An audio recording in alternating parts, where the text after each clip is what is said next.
කියන්නේ GIS පාඩමේ හැමදාම paper එකට එන ප්‍රශ්න ටික ගැන. ඒ කියන්නේ අනිවාර්යෙන් GIS පාඩමෙන් ප්‍රශ්නයක් A-level geography paper එකේ පළවෙනි කොටසට අන්තර්ගත වෙනවා. අපිට හැම අවුරුද්දකම ඒ වගේ ආපු ප්‍රශ්න ටික සාකච්ඡා කරගෙන ගියොත් අපිට පුළුවන් වෙනවා අපි පාඩම් කරපු දේවල් ගැන සහ අපි ඒව කොහොමද පේපර් එකට පාවිච්චි කරලා ලියන්නේ කියන එක ගැන හොඳ අවබෝධයක් ගන්න. ඉතින් අපි පටන් ගමු 2019 පේපර් එකේ. 2019 6වෙනි ප්‍රශ්නෙට තමයි මේ GIS පාඩමේ ප්‍රශ්නේ ඇවිත් තියෙන්නේ. මම මුලින්ම ඔයාලට කියලා ඉන්නම් මේකෙන් දෙවෙනි කොටසෙන් ඒ කියන්නේ මෙට්‍රික් මැප් එක සහ සාමාන්‍ය සිතියම් ලකුණු කිරීමේ ප්‍රශ්නයට අමතරව ඔයාලා තුන්වෙනි කොටසෙන් ප්‍රශ්න දෙකක් තෝරගෙන අනිවාර්යයෙන්ම උත්තර ලියන්න ඕනේ. මේ ප්‍රශ්න දෙක තෝරගද්දී ගොඩක් ළමයි ඉන්නවා ආර්ට්ස් සබ්ජෙක්ට් කරන ගොඩක් අර ලියන්න හැකියාව තියෙන ළමයි සහ ගණන් හදන්න යන ළමයි. එතකොට ඒ තාර්කික විදිහට හිතලා ඒ ගණන් හදන හැකියාව තියෙන ළමෙක් නම් ඔයා ගොඩක් වෙලාවට නැඹුරු වෙන්නේ මේ සංඛ්‍යානේ ප්‍රශ්නයට සහ ප්‍රස්ථාර ප්‍රශ්නයට. එනම් ඔයාලට ඊට වඩා ලියන හැකියාව වැඩි නම් ඔයාලට පාඩම් කරලා උත්තර ලියන්න හැකියාවක් තියෙනවා නම් මම ඔයාලට රෙකමන්ඩ් කරන්නේ අනිවාර්යෙන් මේ 6 වෙනි ප්‍රශ්නේ වගේ ප්‍රශ්න තෝරගන්න. ඒ කියන්නේ නවීන සිතියම් විද්‍යාව, සිතියම් නිර්මාණය, දත්ත හා තොරතුරු ආශ්‍රිත ප්‍රශ්න තෝරගෙන ලියන්න. එතකොට ඔයාලගේ ලකුණු ගන්න හැකියාව ඒ සම්භාවිතාවය වැඩි වෙනවා. හොඳයි. අපි පළවෙනියටම කතා කරමු. පළවෙනි ප්‍රශ්නය. නවීන සිතියම් විද්‍යාව යනුවෙන් අදහස් කරන්නේ කුමක්ද? නවීන සිතියම් විද්‍යාව යනුවෙන් අදහස් කරන්නේ කුමක්ද කියලා ප්‍රශ්නයක් ආවහම සාමාන්‍යයෙන් මේකේ ස්ට්‍රක්චර් එක පළවෙනි එකට ලකුණු දෙකක ප්‍රශ්නයක් තමයි එන්නේ. එතකොට අපෙන් අහන්නේ ඒගොල්ලෝ නිර්වචනයක්. එතකොට අපි පාඩම් කරලා තියෙනවනේ ළමයි අපේ පාඩමේ මුලදීම GIS පාඩමේ නවීන සිතියම් විද්‍යාව යනු මොකක්ද කියලා. නවීන සිතියම් විද්‍යාව කියලා කියන්නේ නවීන තාක්ෂණික උපකරණ හා මෙවලම් භාවිතා කරමින් සිතියම් නිර්මාණය කිරීමේ හා විශ්ලේෂණය කිරීමේ විද්‍යාව.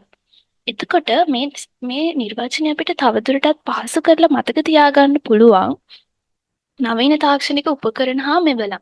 උදාහරණ විදිහට ඉස්සර කාලේ සිතියමක් නිර්මාණය කරන්න පාවිච්චි කරේ ලොකු පැන්සල් වර්ග තීන්ත ලොකු විශාල කඩදාසි මේ වගේ ගොඩාක් ද්‍රව්‍ය පාවිච්චි කරලා තියෙනවා. එනවාට වර්තමානයේ වෙනකොට හැමදේම තාක්ෂණීකරණය වෙනවත් එක්කම නවීන තාක්ෂණික උපකරණ. ඒ කියන්නේ චන්ද්‍රිකා මගින් අරගන්න අංකිත දත්ත, ඩිජිටල් දත්ත මෙන්න මේ දේවල් පාවිච්චි කරලා සිතියම් නිර්මාණය කරන්න මිනිස්සු පෙළඹෙනවා. එතකොට නවීන තාක්ෂණික උපකරණ හා මෙවලම් භාවිතා කරමින් සිතියම් නිර්මාණය කිරීමේ හා විශ්ලේෂණය කිරීමේ විද්‍යාව. නිර්මාණය කිරීමයි විශ්ලේෂණය කිරීමයි කියන්නේ දෙකක්.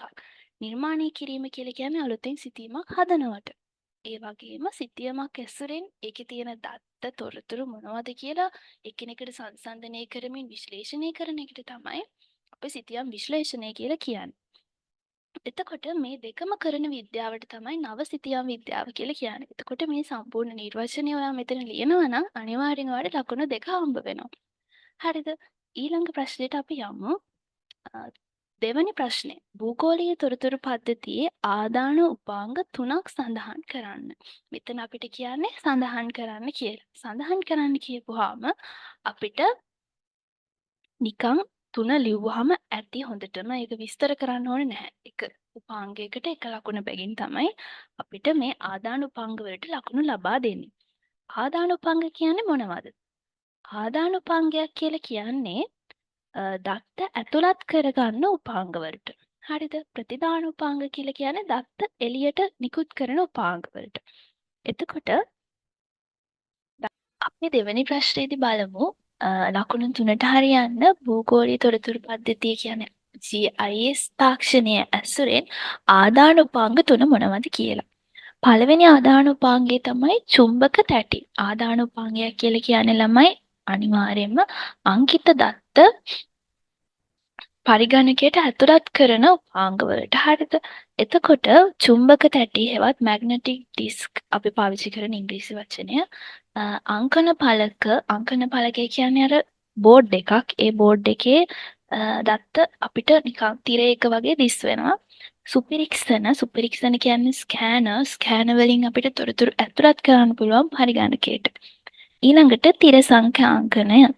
මෙන්න මේ උපකරණ හතර තමයි අපි ඉගෙන ගන්න ආදාන උපාංග විදිහට. මේ වර්ගෙන් තුනක් අපි අනිවාර්යෙන් ලියන්න ඕනේ. ලකුණු 3න් 3ම ලබා ගන්න නම්.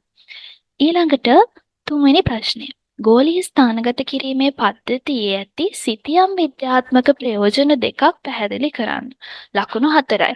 අනිවාර්යයෙන්ම ඔයාලා ප්‍රශ්නෙකට උත්තර ලියනකොට ඒකේ තියෙන ලකුණු ගාන ගැන අවධානය යොමු කරන්න. ඒ ලකුණු ගාන මත තමයි ඔයාලා ලියන ප්‍රමාණය තීරණය කරන්න පුළුවන් වෙන්නේ. හරිද? එතකොට ගෝලීය ස්ථානගත කිරීමේ පද්ධතිය අපිට සාමාන්‍යයෙන් දකින්න ලැබෙන ප්‍රයෝජන මොනවද කියලා කතා කරොත් අපිට ගන්න පුළුවන් සාමාන්‍යයෙන් අපි GPS තාක්ෂණය ගෝලීය ස්ථානගත කිරීමේ පද්ධතිය කියන්නේ GPS තාක්ෂණය. අපි කලින් ප්‍රශ්නේ කතා කරේ GIS තාක්ෂණය. හරිද? එතකොට GPS තාක්ෂණයෙන් අපි කරන්නේ සාමාන්‍යයෙන් එදිනෙදා ජීවිතයේදී අපි මාර්ග හොයාගන්න පාවිච්චි කරනවා. ඒ කියන්නේ අපි ඉන්න තැන නිවැරදිව අඳුර ගන්න පාවිච්චි කරනවා. ප්‍රවේශ මාර්ග හඳුන ගන්න පාවිච්චි කරනවා. මෙන්න මේ වගේ තොරතුරු ලබා ගන්න තමයි අපි GPS තාක්ෂණය පාවිච්චි කරන්නේ. එතකොට සිතියම් විද්‍යාත්මක ප්‍රයෝජන ගැන අපි කතා කරොත් ට්‍රැකින් සිස්ටම් වලට ඒ කියන්නේ ඔයාලා අහලා තියෙනවද? ඒ කියන්නේ වටිනා ද්‍රව්‍ය භාණ්ඩ මොනවා හරි ප්‍රවාහනය කරනකොට අන්න ඒ භාණ්ඩ දැන් කොතනද තියෙන්නේ කියන එක සිතියමේ අපිට අඳුර ගන්න පුළුවන් විදිහට ප්‍රවාහන සම්බන්ධව මේ GPS තාක්ෂණය පාවිච්චි කරනවා. තව අපිට ගන්න පුළුවන් ඉඩම් මිනුම් කටයුතු සඳහා මේ සිතියම් විද්‍යාත්මක ප්‍රයෝජනයක් යටතේ අපිට GPS තාක්ෂණය පාවිච්චි කරනවා කියලා හොයාගන්න පුළුවන්. මොකද ලංකාවේ බිම් සවිය වැඩසටහන යටතේ මේ ඉඩම් මිනුම් ක්‍රම සඳහා මේ GPS තාක්ෂණය පාවිච්චි කරලා තියෙනවා. මේ තාක්ෂණය පාවිච්චි කරන එක ආරම්භ කරලා තියෙන්නේ ස්වීඩන් රාජ්‍යයේ. එතකොට අපිට සිතියම් විද්‍යාත්මක ප්‍රයෝජන දෙකක් විදිහට ඉඩම් මිනුම් කටයුතු සඳහා පාවිච්චි කරන එක සහ මේ අපේ මාර්ග හොයාගන්න එක. ඒ කියන්නේ ගොඩබිම ගුවනක ජලයක ඕනම තැනක පිහිටීම අඳුර ගන්න අපිට GPS තාක්ෂණය පාවිච්චි කරනවා කියන වාසි දෙක ගන්න පුළුවන්. ඊළඟට 4 වෙනි ප්‍රශ්නය. නවීන සිතියම් විද්‍යාත්මක ක්‍රමශිල්පයේ පවත්නා වාසි 3ක් පැහැදිලි කරන්න. අපේ සාමාන්‍ය සිතියම් විද්‍යාත්මක ක්‍රමශිල්ප ගැන කතා කරද්දී ඉස්සර මිනිස්සු සිතියම් නිර්මාණය කරේ ගොඩාක් ලොකු ප්‍රොසෙස් එකකින් පස්සේ. හැබැයි වර්තමානයේ වෙනකොට මේ නවීන තාක්ෂණයේ දියුණුවත් එක්ක සිතියම් නිර්මාණය ගොඩාක් පහසු වෙලා තියෙනවා. හරිද? එතකොට මෙන්න මේ සංකල්පය අපි ඔළුවේ තියාගෙන තමයි මේ ප්‍රශ්න දිහා බලන්න ඕනේ. මේ ප්‍රශ්නෙට ලකුණු 6ක් අපිට දෙනවා. ඒ කියන්නේ අපි වාසි 3 ගොඩක් හොඳට පැහැදිලි කරන්න ඕනේ. ලකුණු 6කට ප්‍රමාණවත් වෙන විදිහට. තොරතුරු පහසුවෙන් හුවමාරු කරගන්න පුළුවන් ළමයි. ඒ කියන්නේ ඉස්සර අපි සිතියම්ගත තොරතුරු හුවමාරු කරගන්නවා නම් ඒක භෞතිකව ඒ කියන්නේ සිතියම පිටින්ම හුවමාරු කරගන්න ඕනේ. හැබැයි වර්තමානයේ වෙනකොට සිතියම් පරිගණකගත වෙලා තියෙනවා. එතකොට අපිට පෙන් ඩ්‍රයිව් පාවිච්චි කරලා වෙන වෙන මෘදුකාංග පාවිච්චි කරලා මේ සිතියම් හුවමාරු කරන්න පුළුවන්. මෙන්න මේ සිතියම් හුවමාරු කිරීමේ වාසිය සහ බහුමාධ්‍ය වලට අපිට මේව සම්බන්ධ කරන්න පුළුවන්. අන්න ඒ වාසිය පළවෙනි වාසිය විදිහට අපිට ගන්න පුළුවන්. අනිත් එක තමයි ළමයි අපිට සිතියමක පුද්ගල බද්ධ දෝෂ හරිම අඩුවෙන් තමයි දක්නට ලැබෙන්නේ. ඉතිහාසයේ සිතියම් නිර්මාණය කරපු විදිහත් එක්ක බලනකොට නවීන තාක්ෂණයත් එක්ක සිතියම් නිර්මාණය කරද්දී එතන පුද්ගලයන් සම්බන්ධ වෙලා තියෙන අඩුපාඩු හරිම අඩු වෙලා තියෙනවා. මේ අඩුවීමත් එක්ක සිතියම් නිර්මාණය ගොඩාක් පහසු සහ නිවැරදි තත්වයට පත් වෙලා තියෙනවා. වඩාත් නිවැරදි දත්ත අපිට සිතියම්ගත කරන්න පුළුවන් වෙලා තියෙනවා මේ පුද්ගල බද්ධ දෝෂ අවම වීම හේතුවෙන්. අනිත් එක අපිට තුන්වෙනි වාසිය විදිහට ගන්න පුළුවන් නව සිතියම් විද්‍යාව එක්ක සිතියම් නිර්මාණය කරනකොට මේ සිතියම් යාවත් කාලින කරන්න ඉතාම පහසුයි. අතීතයේ සිතියමක් අපි නිර්මාණය කරොත් කඩදාසියක භෞතිකව අපිට ස්පර්ශ කරන්න පුළුවන් විදිහට මේ සිතියම නැවත යාවත්කාලින කරද්දී අපි අනිවාර්යයෙන්ම සිතියම වෙනස් කරන්න ඕනේ. සිතියම ඉවත් කරලා නව සිතියමක් නිර්මාණය කරන්න ඕනේ ආයෙ මුල ඉඳලම. නමුත් වර්තමානයේ සිතියම් නිර්මාණය කරද්දී ඒ විදිහට නෙවෙයි.